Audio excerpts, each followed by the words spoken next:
I feel like the show cuts to the chase almost too quickly. They join forces, and he's a lovesick puppy. Yes, I've always loved you, and I'm now, completely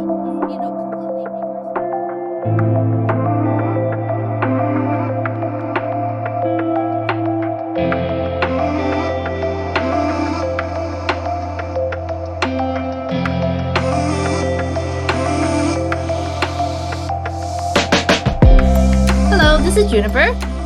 Hi, this is Elle. And today we're going to talk about a show we're both watching currently, called The Princess Royale, 度华年 in Chinese, which is on Youku as the main platform. The show that just followed the double that wrapped, what, has it been a month now or 3 weeks since the double wrapped? Yeah. Mm-hmm.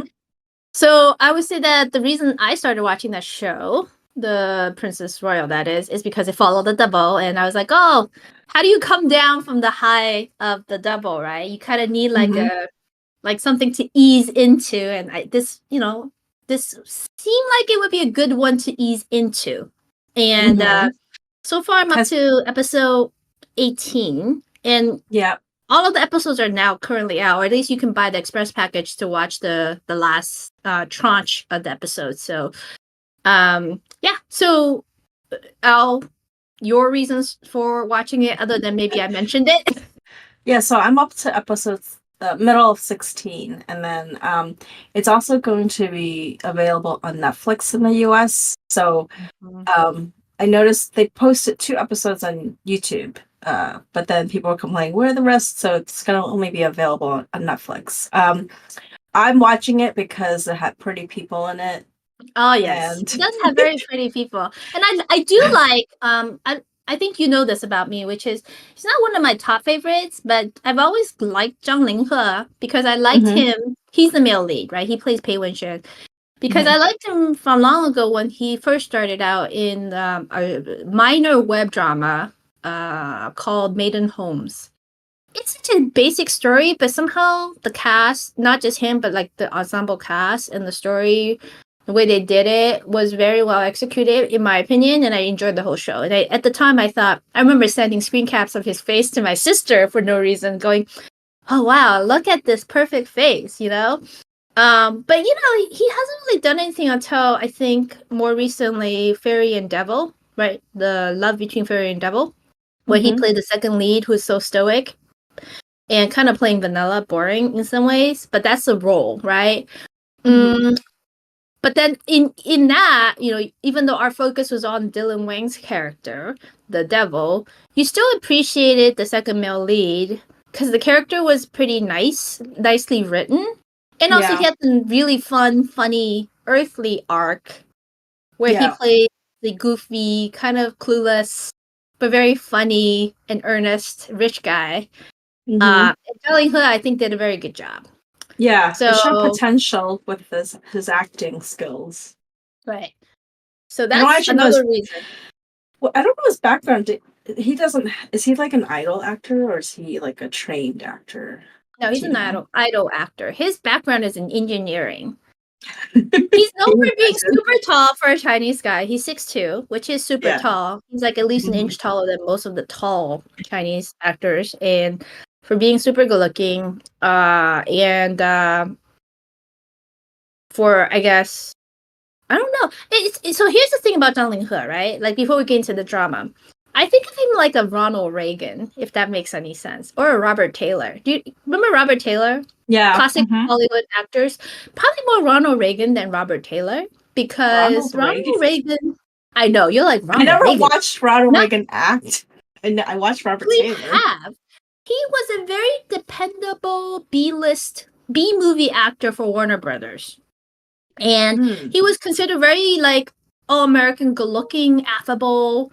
But there's not really anything that stands out about him. So he's kind of like your everyman, right? And I feel like Zhao Linghe is like that, at least so far in his career, very young career. Like, he's a very good-looking man. He's way better looking than Ronald Reagan in my mind, right? Like, comparatively speaking. I'm not putting them at, apples to apples, but like in the general population, the kind of looks they have.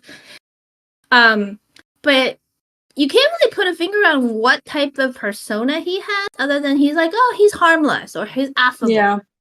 You right? know, I told you, not actually. I think an American actor. I think he actually does look similar to is Chris Evans. Like he has that look, that like vanilla, all whatever look. Yeah, that's very yeah, good. it's Like the- if there was a Chinese version of Captain America, yeah, I can see you Yes, casting him right, in there. right. Because Like he might the be too lips. tall. He's very tall, right? Yeah. He looked tall on camera, but I thought the girl was short. But I was like, oh no, he's just really tall. He's You also know who he could slender. also play like a Chinese version of Superman. Yeah, Like maybe Clark Kent. if he Like the Clark bulked Kent up. version, he would be good because it's like a, again, right? Like you don't. The whole point of Clark Kent's persona is that you don't notice him, right? He blends in with the background, but then when he puts on his he takes off his glasses, then it's like Superman. But Superman is not really that personality driven either. No, it's every a man symbol. who has He's like a power. symbol. Yeah. Yes. So, anyways, we're not talking about that here. So let's talk So we about. don't know why. We don't know why we like him. So we have good feelings. Yeah. So we watched the show for that, and honestly, I think we're about to talk about. We're not even sure why we keep watching the show and whether we will keep watching the show because it's hard to pin down show in my book, and I think based on what you and I have talked about offline.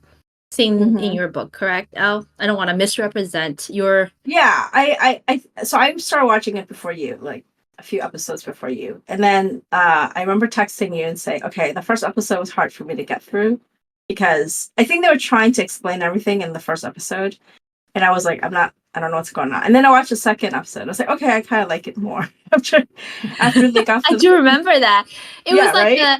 do I like this show? Am I gonna keep watching? Maybe I won't. Oh, never mind. I changed my mind. I'm gonna keep watching. And I was like, okay, she's just being like schizo now about this show. It's I was going back and forth. They're like, okay, I don't like this. I do like it. I don't like it. And it's kind of weird. I don't normally do that with shows. Like you either like it and you keep going, or you don't like it, and you just drop it. It was very weird to like, oh, but I still kind of want to know what's next. So I keep watching it, and then there'll be pockets of, oh, I'm enjoying this, so I hope it keeps going in that direction. Yeah, it's definitely uneven in that sense. So now we kind of set the baseline for why we even forayed into this. Before we jump into, I guess, our sentiments about the show, let me just do a quick synopsis of what the show is about for those who may not know. Right. And then you correct me if I'm wrong. But basically, the show is about Li Rong, the crown princess of this whatever fictional country, right? And her husband, Pei Wenxuan, who is a pretty high minister by the time, the story begins. They both die on the same day after many years of a political marriage where they turned against each other due to court factions and petty jealousies and misunderstandings, or perhaps lack of communication and obstinance between the two of them. She believes she was poisoned by him while he was killed on her orders as retribution on kind of her dying breath, right? They then both find themselves back to their youth. I think she came back as 18-year-old herself and him 20-year-old because he's only 2 years older, and reliving their lives again. This time, they try to live their lives differently and avoid disaster while figuring out what actually may have happened previously. So Perfect. reincarnation or reliving, get to redo your adventure kind of story. Yeah, I would. I think I was saying to you, like, is this like time travel, but not time travel too? Because it's not. Right. You don't know. So yeah, there's some hinting. Again, we have to say we have spoilers in this pod, but there are hints even up in before, like in the first 10 episodes. There are hints that there might be more than these two who have been reborn. But they don't paint it that clearly yet. No. Only the two of them figure it out. Yeah, because the two of them. Oh, so okay, I want to say certain things. So, so it's based on a novel, and I did start reading it simultaneously. And I will say that the drama tracks very, very closely to how the novel is written. Yep. Up until when they present the flashbacks, when they present certain facts about the characters, it's very closely aligned in the beginning, at least that I've read. I would say the difference is that in the novel they were married for 30 years, so Yep. they were like 50. in their They were like 50 almost when they 50. died. Yeah, when they died. And in the drama they changed it to 20 years, so they were in their 40s. Right. So actually the reason the first episode is really weird to watch is they're playing themselves as 40 something year olds, and it's not quite like Believable. yeah, it's not quite believable because they look exactly the same. I mean, he has some facial hair, and then but Hey, they're she looks Asian. They don't yeah, age that much. You only fall off a cliff when you're like 55. Haven't you seen the cartoon? yeah, right. So in real life, the actress is 21, the actress 26. So I assume they were like 20 and 25 when they filmed. So they're young people pretending to be in their 40s. Um but what I did, so the reason I did keep going, so when I texted you about like the second or third episode, I was like, they're basically old people in young people's bodies. It's like an old married couple in a young people's bodies. And like it's kind of amusing to watch because the kind of bickering and squabbling between them is only derived from someone you know very well and have been together for a very long time. And you can't do that when you do like young romance or even if you do time travel, like, but the fact that they made both characters reborn, so they retain their history, and then they're both kind of smarter people, like they're wiser, right? They're not like just kind of haphazardly doing stuff. They're like remembering things that happened, and they're using that knowledge for current purposes. I think made it sort of an enticing way to like, so that's why the first episode was rocky for me, because you're like, what's the point? And then you're like, oh, they have this knowledge, and they realize that the other person is reborn fairly early on, so you're not stuck in this puzzle for like 5 episodes of like, are they going to find out the other person is also reborn? You know what I'm saying? Like they pretty much they get like, to the point very quickly. Yeah, like pacing wise, at least the first few episodes, I would say up to 18 for me and 15 for you, right? That's where we both stopped. So about almost halfway point, not quite a third away. The pacing's been okay. Like there's no issue with pacing. And I did listen to some of the audiobook too. Like you like to read, I like to listen. And I agree with you that it follows the story very closely up to the episodes we've seen. Almost like some of the dialogue is like word for word. And so, and I definitely agree. I didn't have issues with the first episode getting through it. Maybe I knew what to expect. What I have, and I really enjoyed the old couple bickering at the first few episodes when they first come back. I almost wish they bickered more, if that makes sense. Because it makes it more fun. But in very quickly, I feel like the show cuts to the chase almost too quickly. Is when they suddenly becomes like they join forces and he's a lovesick puppy. Yes, I've always loved you, and I now need to completely reverse course and correct all my mistakes. And she's like this other person who doesn't seem to appreciate it. And I was like, hold a minute. Like I almost wish the show, it's an uneven show, not because of pacing or acting. I think it's an uneven show because of what it tries to balance thematically. Like what does it want to focus on? The romance or the politics or the adventure? Like politics with adventure. I don't buy the romance. I couldn't care less, to be honest, even though they're both very nice people, good looking people. And I don't think they lack chemistry. I've seen online people go, oh, they have no CP chemistry. I don't think that's the problem. I think the characters, the setup of their characters, the source story might be the problem. Like, what does Pei Wenxian see in Li Rong that makes him like so earnestly head over heels for her? We have not been shown up to episode 15 for you and 18 for me. Yeah, she has her moments of like grand princessness and I'm such a like whatever, right? She's like the independent career woman. That's great. She's not the smartest. She's a little bit impetuous. She's definitely low EQ. So what exactly do you see him? I think in the book I heard, like the parts I read or heard, I should say, listened to, indicate she's also a great beauty. Nothing against Zhao Jinmai, right? But she's not someone who strikes me as a great beauty. She's cute. She's a cute. Yeah, she's cute. Yeah. And if that, even if she was the most beautiful woman ever, that should not be the only reason anchoring a guy to a woman. So I find it hard to respect them as romantic leads. One, his logic for being so head over heels for no apparent reason that you can be like, yeah, I support you. Like you kind of go, what's wrong with you, dumbass? Okay, so I feel like I have an answer, like a not a 100% accurate answer, but okay. So one thing that they do better in the novel versus the drama is they explain he has, because they were married for 30 years and then they died. He has like a heart, like a deep regret that he never fought for their relationship. Okay, so it was a political marriage, but they were still kind of enraptured with each other when they first met, right? It was still like they were young people. Yeah. They were young, idealistic. He came from a broken home, right? He came from a humble origins but also like he was mistreated by his uncles. So I think she became like home for him, like a new chance at home. And he had wanted children with her, but then because of there was a misunderstanding. So he was engaged to this other girl, Chin Zhen, and but their engagement was broken off. And then in the past life, I guess she required help, and so he's helping her. And then the princess found out that she assumed that was like his first love or his first true love, and the one that he couldn't marry because of her. And so she was very decisive and just cut everything off, and basically was like, all right, this is just a marriage of convenience. You go do whatever with her, and I'll live my life, and we'll live separate lives, but we'll be married on paper. And so in the novel, he was very much like, I wish I had told her, like, I only did it. I mean, he tried to explain to her, but she was already like, I don't want to hear about it.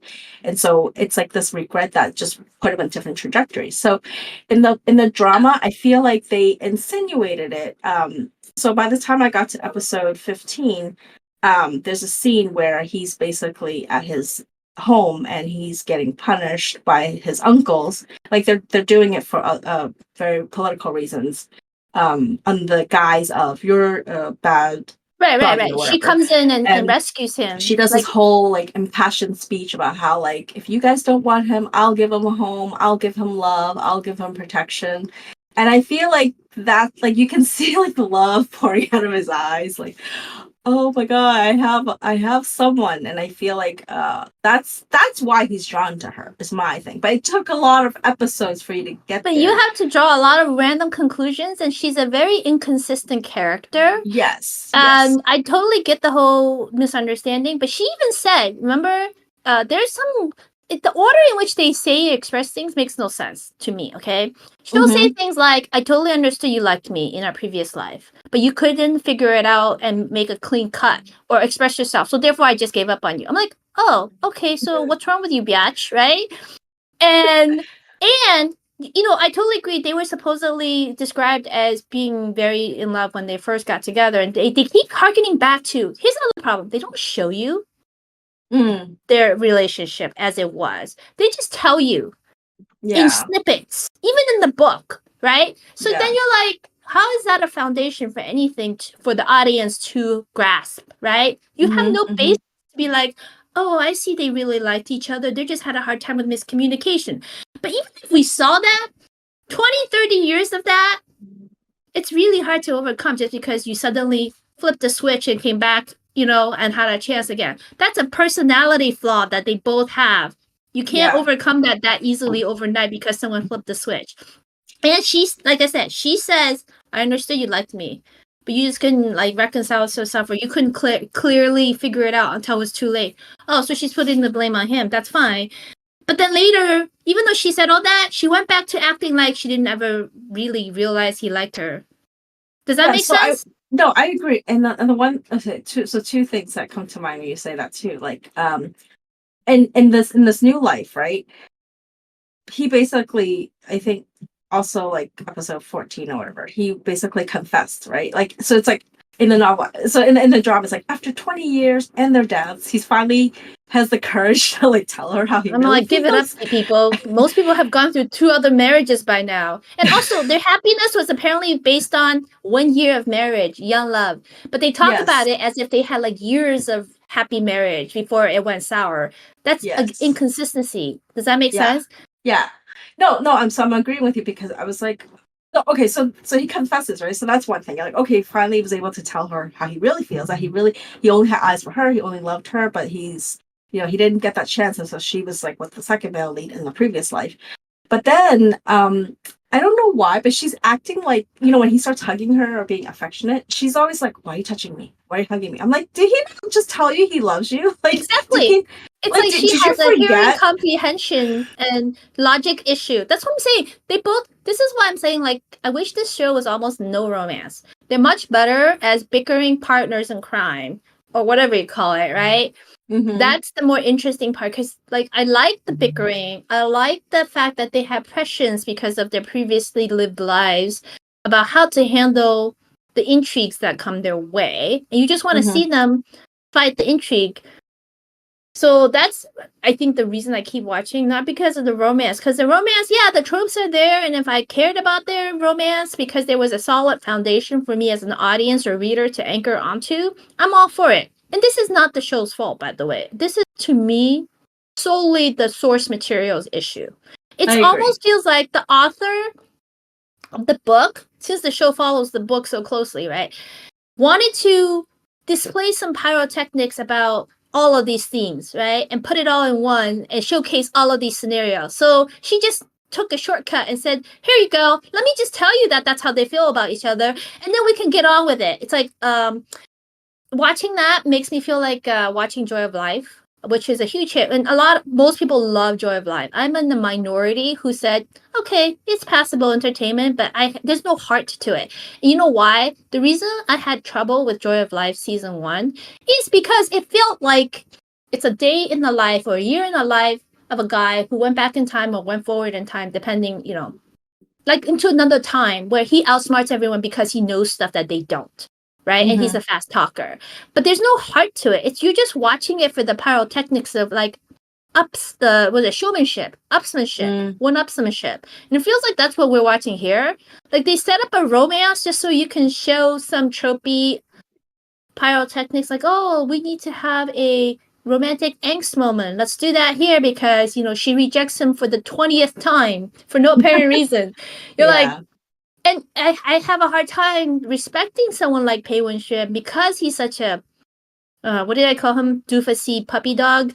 Yeah. Right? And I mean doofus in the most loving way possible. Yeah. Okay. I mean, okay, so part of the, if you buy in the romance, I will say that the multiple scenes of him being sort of Petty Betty are kind of fun. Like, yeah, those are fun. You're just watching his facial expressions, like, when she cut her hand, and then the second male lead wrapped it, and then Pei Wen-xuan like saw it, and he's like, he has this look of disgust, like, ugh, and he like removes it and just tosses the handkerchief on the ground.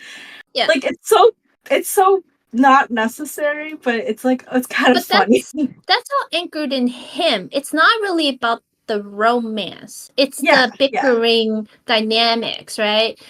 But you have to have a solid romance for it to even have a foundation to base on. Anyways, I agree. Well, I'm pivoting, but I noticed one thing about this drama. Okay, so we know that rebirth stories are not really allowed through censorship reasons, but I noticed that the music, the OST, is very modern and contemporary. I feel like there's parts of it I've heard in other shows, and they may not even be Chinese shows, to be honest. What do you mean? I can't describe it. There's parts of the soundtrack, not songs, but the OST, as in the background music too, right? Some of it sounds like I've heard it in like a non-Chinese type of setting. Yeah. I noticed right away that the OST is not what you expect from a typical period drama. And then, even though my Mandarin is, not great, I could understand that they were not speaking in like formal Mandarin. It was very like slangish, like modern conversational. So I like I said, I don't know how it's gonna end, and I did tell you that in the beginning, first 2 episodes, they were insinuating, oh, this must be a dream, and then then they move on with the plot. But I'm wondering, assuming we finish this drama, I'm like, oh, I wonder if they're gonna say it's a dream, and then they're like in modern times. Like, that's just me guessing. I have no idea. I have no context. and I avoid spoilers at all costs, so I don't know. But that's just something I picked up on. I was like, the OST is modern, and the language, the conversations are very modern. Yes, that is a criticism I've read online from China too. People complaining, and maybe that explains why even the court intrigue aspect is so slapdash. Yeah. Like you and I talked about this in passing, which is I enjoy watching the intrigue, but at some point you're like, this is like child's play. Like, what kind of intrigue is this, right? Like, everyone just has to out-logic each other or out-talk each other in court, and that's it. I'm like, I don't think that's how the real world works. Real world works on actual power, right?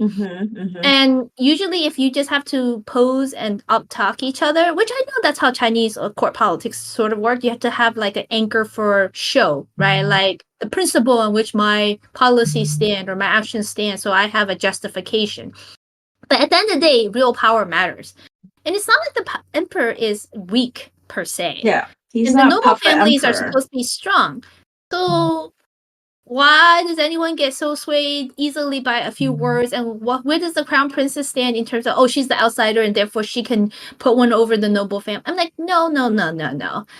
There's something missing.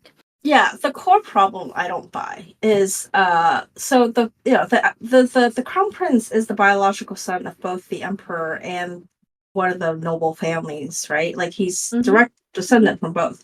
Yeah. But the way they talk, it's like he's a one side. Like as if he does not have blood from the other side. And then like how they're saying the emperor might depose him because they think the son's a threat. And then how like the noble families are like he has to marry a bride, the crown princess must also be from the noble family.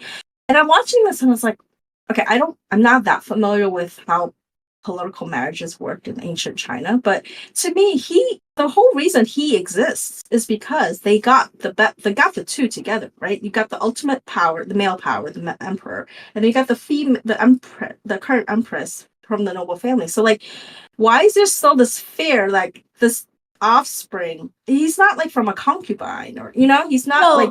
That's exactly the reason, because multi-generations of the empresses and their progeny have been from the Shangguan family, which is too powerful.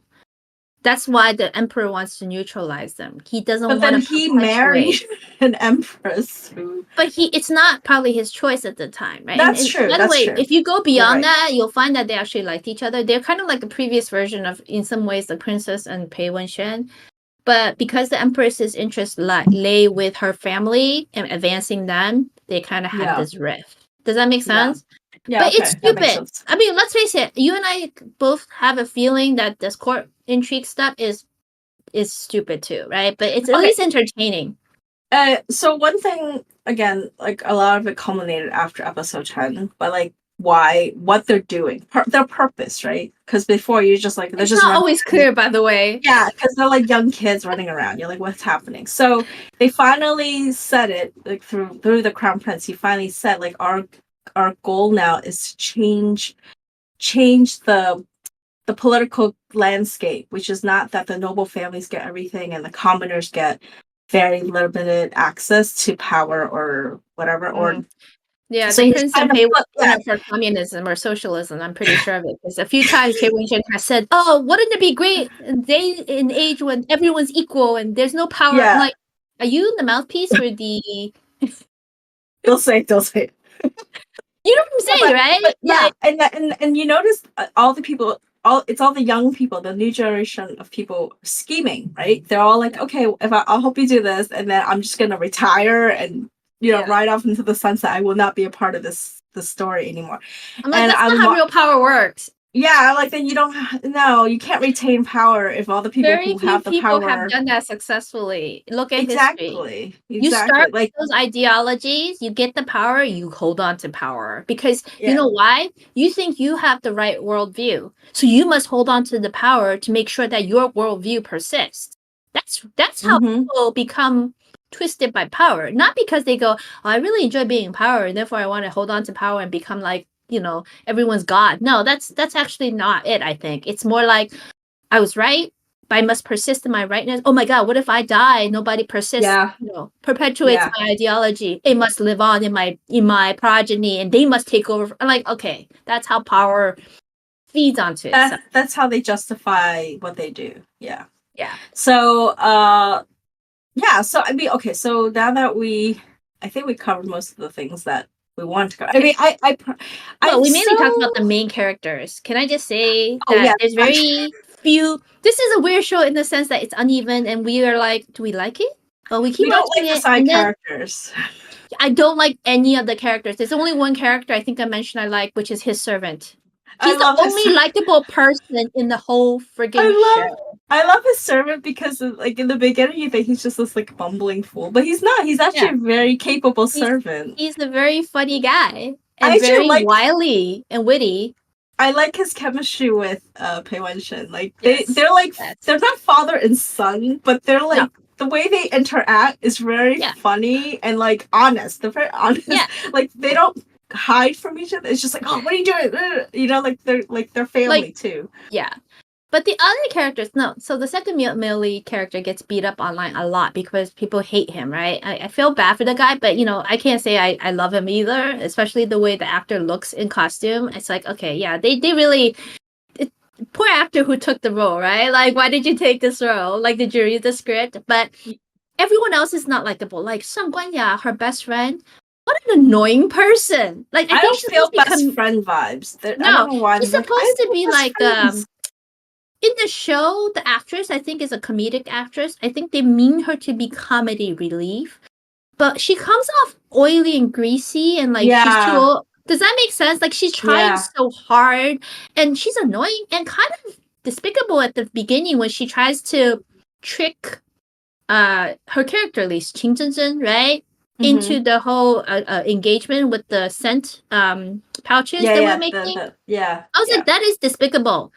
And Qing Zhenzhen is the big dummy. So neither of them have any virtues I like. I'm sorry. Okay. And then Qing Zhenzhen talks like she has like she's 4.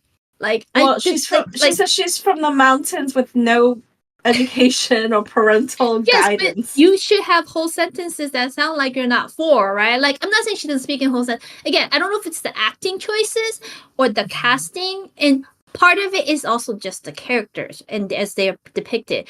I see the two of them, especially Shang Guanya. I'm like, oh my god, she's so annoying. Can we just like? And then the Crown Prince. Oh my god, everything is actually revolving around him. Yeah, everything's wrong. He needs to be I wish they found a stronger actor to play his character. I mean, he's supposed to be a weakling character, but you really just couldn't care any less about him as a person, right? Yeah. So, I think I told you like I described a different character from somewhere, but I said some of these remind me of Canathe, which is Cantonese for like extras in a show. But like they're just like they're you don't absorb their energy. They're forgettable. They walk through the scene and then they leave, and you're not gonna like, oh, I remember that person. Or I remember what they did. Or what they wore. You sometimes don't even remember what they look like. So yeah, I was surprised when I realized like, oh, this is the cast. Like this is the supporting cast. Yeah. And this is how they introduce the characters. Is it the actors? I think the acting in this show is pretty good in general, actually, right? People are doing justice to their characters. So I have to say it's probably the characters as written or intended to be depicted. That's the problem. Like, I told you, right? I started writing a list of the adjectives to describe the people, and they'd fall into 3 main groups: annoying, exasperating, and baffling. And to me, the male lead is baffling because, again, I don't understand his motivations. Other than he's a really nice guy and goofy, but I don't understand everything else, right? The female lead is just exasperating. Everyone else falls into annoying category. I think I texted you. I said the female lead reminds me of someone who's cosplaying an older person, and she doesn't really know what an older person acts like, so she just scoffs, like with every other sentence. It's like, and I was like, why is she scoffing so much? Like, is that what she thinks, like a high almighty princess? Like, is that how they should act? Or an older woman acts like that? Like, yeah. I don't know why we're watching, because I think, okay, visually it's pretty to look at. Oh, the costumes are great, and the way they filmed it looks great. And I guess there's a lot of promise, I feel like, in the setup and in the way it's done. But you watch and it's very disappointing. And sure, I could finish this show, to be honest, except there's nothing else to watch. So I'm like slowly watching it, and maybe coming from back down from the double, having finished the double, not getting enough sleep because of that. I'm thankful for a show like this where I don't have to rush to watch. I mean, the fact that Youku has all the episodes out and I'm still only on 18 says something, right? Like, I could have finished the show by now. And I'm like, no, sleep is more important. Oh, walking my cats is more important. No, going out for, some ice cream is more important than watching this show. Like, does that make sense? I'm like, I'll take it easy. I'll eke out like half an hour of this show today and tomorrow. Like, that's sad. That's good in that if you're looking for an easy watch visually with some interesting stuff, this is a good show for that. And if you like Zhang Linghe or any of the actors, definitely watch it. And I have to say, they all look right for the part. Like, it's nice to have a youthful cast, right? I mean, it's actually, instead of like older people acting the youthful, they actually did find age appropriate or age accurate actors and actresses. And go ahead. Good. I was gonna say the second male lead, the parts of it where I'm watching and I'm like, was he reborn? Because there's a scene where he's like, oh, if such and such happened, would I have been able to marry you? But then later on, he's so like, okay, he's a little he gives off a little creepy vibes. Also. He is creepy. It's his eyes. I don't know if he's like a little old man. So the princess has a hard time playing a little older woman in a younger body. He does not have a problem with looking like an old man stuck in a young man. He's like a young old man. The way he comes, his aura. Yeah. No, like he's kind of creepy because, and they kind of mention that too. They're like, we don't know if he can be an ally because they think in the previous life he's the one that poisoned the princess and blamed it on the husband. So I was like, is he? And then we're like, oh, this is before he turned evil. I'm like, I don't know. If you're evil, you're evil. It's just when you manifest those evil tendencies. And when I'm watching him, like they do show him like kind of pining for the princess and hopeful, but he's not very pushy. He's very accepting of his like stock in life. He's kind of like a little bit insinuating in that evil, insinuating way. But he's not evil. You're right. But he's very, I don't know. It's not because he was a castrated man in the previous life, but he comes off with evil eunuch vibes, okay? Or schemy eunuch vibes. It's not, I'm not saying that because he was castrated. Yes. I still find, I feel like the way he pines for the princess might actually be authentic, but I feel like he's still a scheming man. Like his alliance is still with his family, and he will put that up before her. Whereas Pei Yuan might be the where he would put her before other things. He's earnest, loyal, doofus puppy. Yeah. So I think, it's kind of, I feel like that's why I'm still watching, because I want to know what happened. Like, I guess they dangle that over you like a carrot, right? Like, what happened? Who really killed them? Right. How did they? That's really why I'm watching. You enjoy the moments, right? The bickering, the set pieces. But the minute you start trying to string them together, the logic falls apart. You're like, what? Why? Yeah. Is anyone? Yeah. Why is it? Why are we even at this juncture? Is the question, right? Like, how did it? Like, if they were really bickering, hateful for 20 to 30 years, depending on the book version or the show version, despite the first year of marital, almost puppy love bliss, almost, because they never really say they went all the way to that level, right? Mm-hmm. I don't care how reborn you were. Most people would just part ways. They wouldn't go back right into, you mean? Okay, so I think how they did it to justify, and then I'll probably should wrap up. It was accidental, right? Well, no. Remember in the first or second episode, she had the spring banquet, and in the original storyline, original life, like the emperor already like chose 4 candidates, and she just picked Pei Wen because he was the most handsome, right? Actually, Yeah. in the novel, he also keeps saying that he has like a beautiful face, and she has like a thing for Or at least Zhang Linghe beautiful does faces. that very much And he justice. does. He qualifies very well, right? So, but she tried to change it. She's like, I'm gonna invite more people, right? Because she's like thinking, oh, I will not end up with Pei Wen. I'm gonna go with the guy I liked in my past life, and he was good to me for 20 years, right, or whatever. And then they did, but then it's like when you do time warp things where you mess the timeline, like then it brought out like more evilness, right? Because one of the other candidates The like Yang were guy.